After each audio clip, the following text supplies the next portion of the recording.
All right. Good morning, everybody. It is Sunday morning, and woke up to a contract review request in my email. I figured I would stream it for you guys so you could just track along with the process. So let me post the link here. Sunday morning, streaming a contract review. Watch here, and the link. All right, so that's posted. Here is the RE21. We have a confidentiality concern. So if two Atova agents just so happen to be writing an offer on the same property, one thing I don't want to do is expose the details of one agent's offer to everybody else at the brokerage because it compromises confidentiality. So you'll see that I've stripped out here the property address. So the property address has been removed, and we'll start with the purchase price here. So we're omitting all the information about the property, the agent, the other agent, etc., and we're just going to focus on the components of the offer, and in that way, confidentiality is preserved. So 202,500 purchase price, 202,500 expressed in longhand. The offer is contingent upon the sale, refinance, or closing of another property. No. $1,500 earnest money, also expressed here in longhand. Earnest money in the form of personal check. NA out the blank. We have a question mark here in the NA right there. So this is what? Line 22. Line 22, evidenced by there is a question mark in your NA. We'll just say correct the question mark in the NA. Of course, the question mark typo in the NA.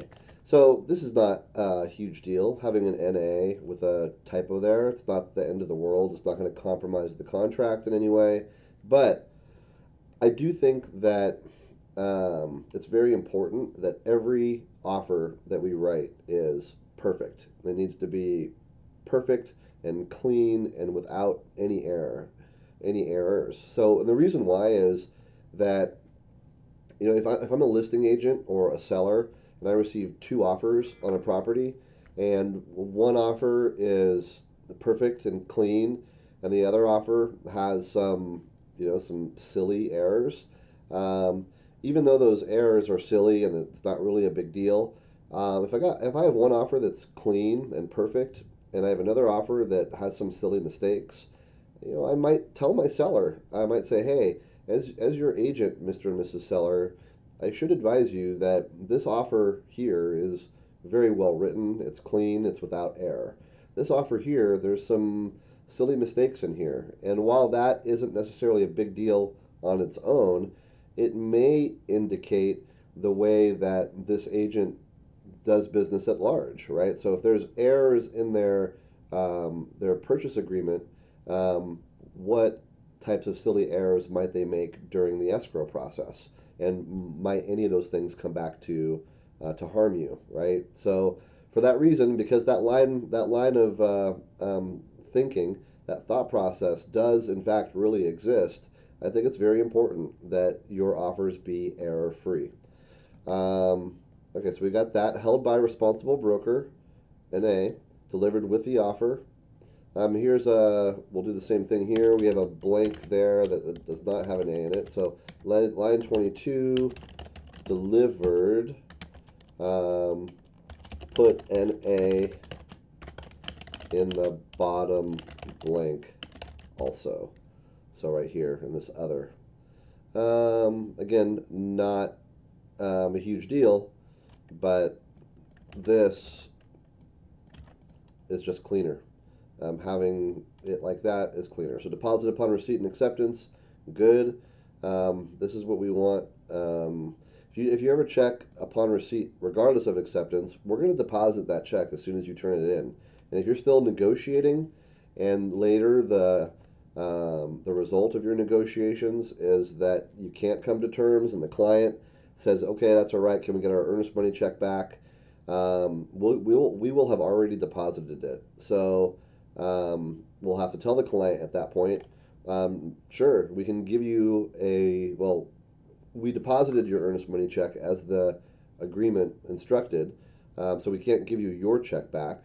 We would, however, be happy to give you a refund check, either at the end of 10 business days, once we know that your check has cleared, or once you give us evidence from your bank that your check has cleared.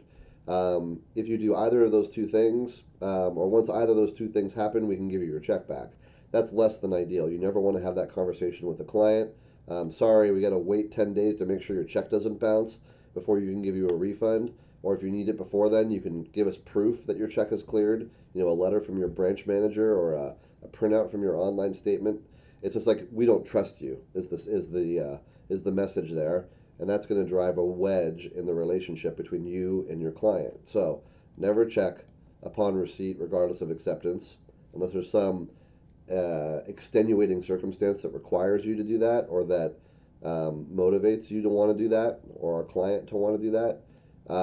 In the absence of any extenuating circumstance, always a check upon receipt and acceptance. NA in the blank there. Cool. Responsible broker is me. This is not an all cash offer. Therefore, we don't have to provide evidence of those funds. Cash proceeds coming from another sale. So up here, we said it was not contingent upon the sale of the property. And then here we're saying cash proceeds from another sale. Let's look down here and see. So there's no contingency on the sale of the buyer's property. So I wonder if this transaction has already sold.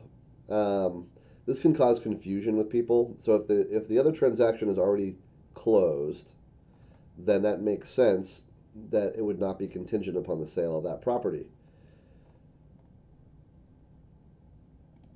I generally recommend that you click this. So we're going to say here, we're going to say line 31 shows yes here, but shows no in line 17. If buyers have already sold and closed on their home, recommend checking no on line 31 to match line 17. So even if technically the money for their down payment is coming from a home that they sold, it's not required that you stipulate that here. Doing that here, having this say no and this say yes, is going to cause confusion. The sale has occurred in the past. It's not coming from another sale that's about to happen. Therefore, I would do no and no. My general advice here is to do yes and yes if the transaction is contingent upon the sale of a buyer's property that has not closed yet. Yes and yes. If they already have their money, or if the other transaction is already closed, then no and no. New loan proceeds, 161, first loan, conventional, 4.5% over 30 years at a fixed rate. Second loan, and all of our NAs are blanked out. We have applied. So this can't be NA. This is where we're showing them our loan approval letter. And so because we are getting a loan, we want to give them our loan approval letter. So line 38, line, 38, and it used to be, this line used to be different. So before July of last year, it used to be has applied or shall apply within blank days. And so to this agent's credit, they're probably simply on autopilot from how it was before. So we would check before in the agreement, it was has applied or shall apply within NA days. Or it was don't check has applied and instead check shall apply within a certain number of days. That's not the way the contract reads anymore. It's either has applied or shall apply, and within a certain number of days, we're agreeing to give a copy of our loan approval letter. So this needs to say, um, depends on if we have the loan approval letter yet. If we already have it in hand, I would say 1 and then deliver it with the offer. If we don't have it in hand and we're still working on the lender, 3 days is acceptable.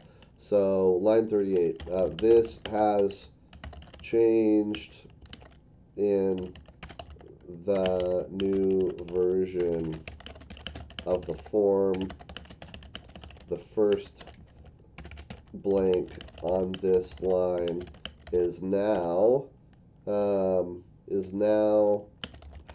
many days buyer has to deliver loan approval letter. Put 1 here if you already have loan approval letter in hand, or 3 plus or minus days as appropriate, depending on where buyer is in the loan approval process. Let's make this a little bit smaller. All right, so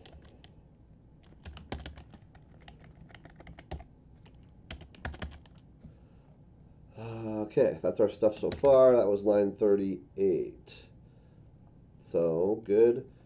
Cancellation 3 days. If we don't give our loan approval letter within 3 days, they've got 3 days to decide whether to risk it and proceed with us or whether to terminate the agreement. So additional financing terms are none. $40,000 due from buyers at closing. There's no special terms and conditions. Nothing extra. No personal property being included in the sale. The staging items are excluded from the sale. Preliminary title commitment. 6 days for preliminary title commitment. The seller will be getting it from the title company. We'll have 2 days to review and to object to anything. And then the seller will have 3 days to remedy any problems that we identify. Title officer, title company title officer. Let's see. All right, we're going to conduct inspections. Seller has a couple days to get the property ready for us to inspect. We have 6 days to conduct our inspections and deliver our repair requests to the listing agent. There's no well and septic, so we've NA'd all that out. Once the seller has responded to our repair requests, the seller has 3 business days. Sorry, once the buyer has submitted their repair request, the seller has 3 days to reply. Once we've replied to the seller has 3 days to give us notice of whether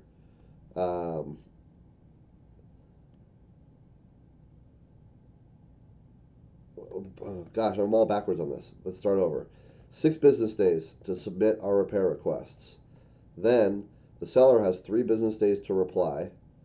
Then, if the seller has not agreed to effect the repairs, the buyer has 3 days to decide whether they're in or out. Yeah, we'll buy the home anyway, or nope, never mind, we're out of here. Know that 3-day window should not be okay, you have 3 days to decide whether you're in or out.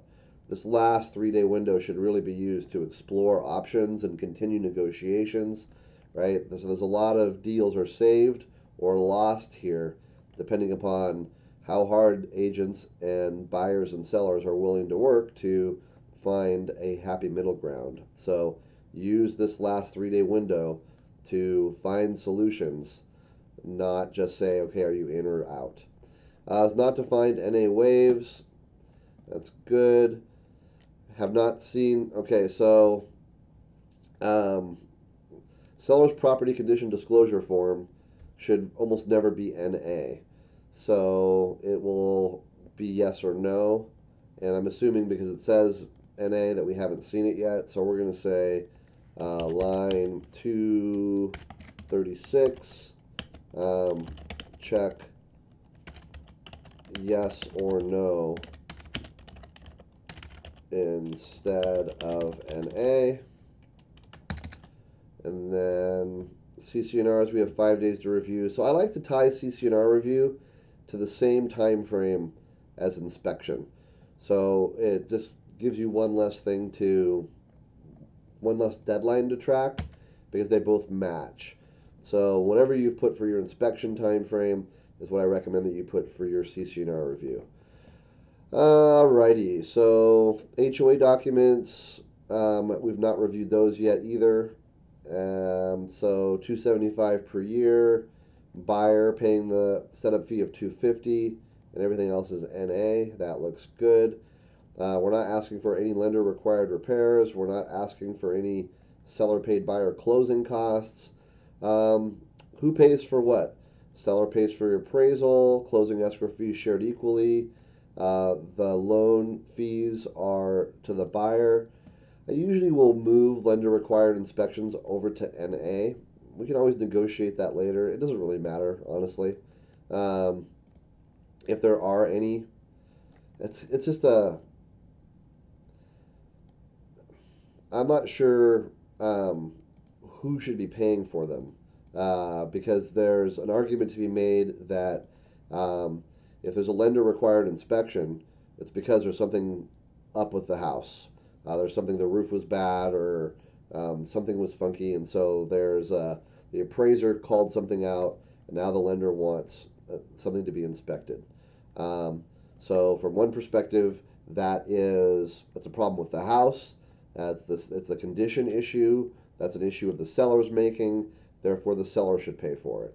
On the flip side, it's the buyer's lender. It's the buyer's loan. The lender's the one that has the objection. It's on the buyer side of the transaction, so the buyer should pay for it. I've always just put NA there because if the lender has an objection and requires an inspection and the parties can't come to terms, then the buyer's financing is going to die and the buyer will be able to terminate pursuant to the financing contingency. So I usually will NA that out because it enables us to negotiate this if it does in fact become an issue later. So I'm actually just going to do that. That's what I always did, and so it's what I'll recommend. Change lender required inspections to NA. Now that's not to say that you guys can't choose buyer or seller. This is a subjective thing. It's not a set in stone thing. Everything else is NA'd here. I do like how the agent has NA'd out the blanks. I like to have no blanks in the agreement. A lot of old school agents in our market will appreciate that, and they will give your offer more consideration as a result. Seller pays for title insurance that protects the buyer, the new owner, and the buyer pays for title insurance that protects their lender. This is all NA. Good. Does intend to occupy as their primary residence. 3 days for the first walkthrough after inspection repairs are done, and then 3 days for the final walkthrough prior to close. And nothing on that page. Agency is correct. Closing on 12/12. Let's see here. That is December 12th is a Wednesday. Excellent. I like closing on Wednesdays. As long as it's not the last day of the month, I think Wednesday is the best day of the week you can close on. It gives you a couple days buffer if things get crazy, and if people are planning on moving in on the weekend, I can tell you a couple days lag on a close date from Wednesday to Friday is a lot less painful than a couple days lag from Friday to Monday or Tuesday because people lose their weekend moving plans. So It's not always going to work out that way, but closing on a Wednesday, I think, is generally a smart thing to do. Entitled to possession upon closing, NA out the date and time, prorations as of closing, NA out the date and the fuel tank. Property may not be, or the contract may not be transferred or assigned. Acceptance. I'm imagining the agent has this blank because they don't know yet when the buyer is going to be signing. Um, um, Once you know when your uh, buyer will be signing, um, calculate approximately 24 hours here for acceptance. All right, and then NA on the addendums and exhibits, and that's it. So pretty clean contract. We had a couple small things. We had a typo, a missed NA. Did have some confusion on the whether or not the deal is contingent upon the sale of another property. No contingency was established in the other terms and conditions, um, but that conflict in the proceeds coming from the sale of another property could cause some confusion. So we addressed that. We addressed the loan approval letter delivery. That one thing with lender required inspections. That was this. What was line 236? 236 was, oh, the property disclosure. So, yeah, that's pretty much always required for residential property in Idaho. So it's yes or no here instead of NA. We did the lender required inspections, and then, of course, the response deadline. So that's it. That's a quick contract review. This one was pretty easy. Contract was, for the most part, well written with a couple small mistakes. But I am not. I don't require agents to submit their contracts to me for review prior to presentation and signing by the client.